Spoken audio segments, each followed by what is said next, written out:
魏无羡说如果不给青剑取名，就会影响他做人。韩光君在天天途中被迫停下，吻着他的脸颊承诺一定会给儿子取名，并要为他们三兄弟举办隆重的仪式。浓情蜜意将魏无羡淹没，他搂着韩光君，积极配合。天天的大浪一阵高过一阵，浪起浪涌，两人在深海和空中浮沉，自由切换，享受幸福生活。韩光君的快乐登峰造极，擦净魏无羡的汗水，又向他承诺道：明日孩子们有家谱带去玩，我全时间陪你。魏无羡眯着眼睛，半醒半睡。陪我做什么？你以前常常说儿时在莲花坞玩过很多东西，有趣的事数不胜数，要带我经历一次。韩光君一边回忆，一边说完想说的话。在俯下身看时，魏无羡已经在打呼噜了。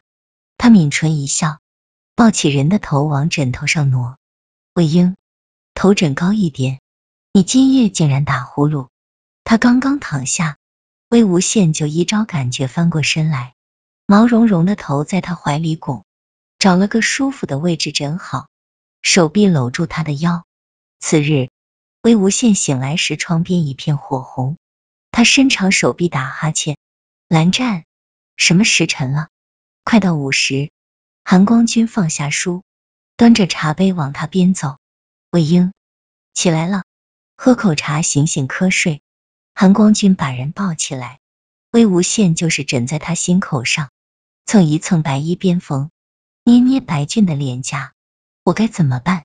只要一挨着你就像那个，中毒太深，不要可解了。魏无羡仰头啄他的下巴，一下一下的在上面留下牙印。别动，洗漱完该用午膳了。韩光君欲拒还迎，他嘴上说别动，手臂却把魏无羡往怀里贴，头往下低，让整张脸都朝向魏无羡，用肢体语言告诉对方别直摇下巴。魏无羡心领神会，柔软的身子往下一扑，成功的将韩光君困在身下，语气又酥又软，带着清晨的奶香味，含着憋了一夜的沙哑。蓝湛，爱你啊！再说一遍。韩光君一个翻身，一边忙活，一边扯衣衫，箭在弦上不发不行了。魏无羡忽然一推，呀，咱俩这是干什么？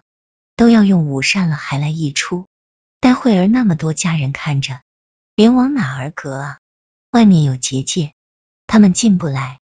韩光君一刻都不能再等，麻利的把彼此抱得坦坦荡荡。中衣飞了出去，挂在窗边的椅子上，一丝风儿吹进来，衣角一飞一扬，款款温柔伴着榻上的人飞向云端。一个多时辰过去后，浪潮渐渐平息，魏无羡累得直喘气。啊，哎，他突然想起昨天夜里韩光君的承诺，便问道：蓝湛，你昨晚说要陪我出去玩，就我们俩，是不是啊？我说话的时候你已经睡着了，我在梦里也听得见，你说的话我向来是用灵魂在听。起来，吃了饭已是午后，再耽搁又到傍晚了。韩光君又想去抱他，魏无羡抓住他的手臂狂笑，好神奇，你每次天天后还是生龙活虎的样子，好像从来不觉得累似的。你很累吗？韩光君抚着他的眉头，神色有些担忧。天天当然累了，既要出力，又要全身都动起来，这是一件调动全身参与的大工程，堪比上天下地、出海入山、磨得挖坑同时进行。有些瞬间，感觉生出三头六臂来也不够用。魏无羡嘴一瘪，指肚刮着鼻梁。那我从成亲就喜欢天天，每一天都要天天，一天数次天天也不觉得累。拿你的话一衡量，岂不是伟大的难以形容了？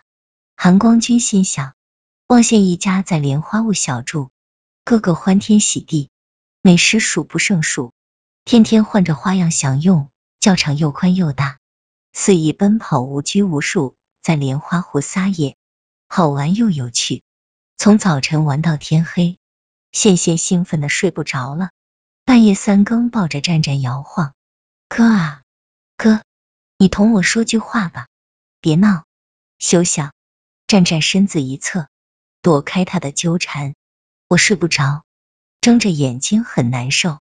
羡羡哼哼唧唧，独自爬起来在烛火下玩。次日早晨，魏无羡跟着韩光君一同起来。韩光君昨夜承诺会一整天都陪他，两人肩并肩出来。魏无羡要带韩光君去云梦码头上吃小食，记忆中的美味都要尝一遍。羡羡冲到他们面前，仰头向韩光君保证，我会乖乖听话，不给人添乱，你带阿爹出去就放宽心的玩，浪够了再回来哈。兔崽子，说什么呢？魏无羡踢他的屁屁，小家伙握着弹弓扭头就跑，和江明远两兄妹飞也似的往教场跑，大吼八叫说要去与师兄们比射箭，人一丁点儿大，身上的小白袍4个口袋把他套住，奔跑的背影看上去浑身都在扭动。魏无羡乐了，扯着嗓子嘲笑羡羡，你可别玩着玩着就哭鼻子，望羡在码头上吃遍美食，这个尝一点，那个来一碗，紧挨着东走走，西看看，肚子里面实在装不下了，才往湖边去散步，游湖玩水，看花逗鸟，卿卿我我的，好不快活。魏无羡飞身跃到一棵大树上，扯下几个叶子往树下扔，瞄准韩光君肩上的乌发，一抛一个准，直插在他发间，白衣若雪，乌发如墨，绿的碧绿清脆，黑白相间的各自绽放光彩，整个人看起来美不胜收，如景如画。魏无羡看得出神，剩下的叶子反手一喂，将叶柄塞在嘴里咀嚼，俯身回望韩光君，蓝湛，你可真能忍啊，我逗你，招惹你，坐在这么高的树上晃悠，你竟然还稳得住。韩光君摘下几个草叶，缠在野花藤上，悠闲地做着手工。蓝湛，我要你上来，意思那么明显了，你还感觉不到吗？魏无羡叼着叶子站了起来，脚踩树枝丫，纤长的身影一晃一晃的。韩光君仰起头看他，答非所问，魏婴，当心掉下来。魏无羡一听，瞬间没了耐心，从树上飘然而下。与此同时，韩光君扔掉手上的小玩意飞向他，张开双臂稳稳地把人抱在怀里，好舒服，你的怀抱既安全又香。魏无羡贴着人的胸膛欢笑，韩光君抱着他在林中漫步，一边走一边说，我在树下陪你，可以预防你摔下来，不是吗？哦，韩光君深谋远虑啊，也没那么夸张，我只是做了寻常事，防患于未然罢了。蓝湛，你做事常常让人猜不出意图，我认为必须顶上去的时候，你还稳在原处，就不怕判断错误吗？怕什么？怕失败呀，失败会伤自尊心，也打击人的积极性，一蹶不振就是这么来的。韩光君把魏无羡放在地上，一只手在他肩上摩挲，没有失败，何来成功？判断错误不可避免，但经历多了，人的目光和心性就会成熟起来，晋升到稳中有序的层面。所谓的经验从经历中提炼出来，说的就是这个道理。魏无羡反击他的臂膀，你说的轻松，今晚回去教儿子好了。听说羡羡昨夜没睡，他有的是脾气，看你怎么把这些道理灌输给他。两人还在莲花坞大门外，就听到了院内的哭喊声。魏无羡3步并作2步冲进去，只见羡羡站在廊子上哭，小白袍不知扔去了哪里，身着中衣，裤腿高高卷起，脸上左边一块泥印，右边一道红痕。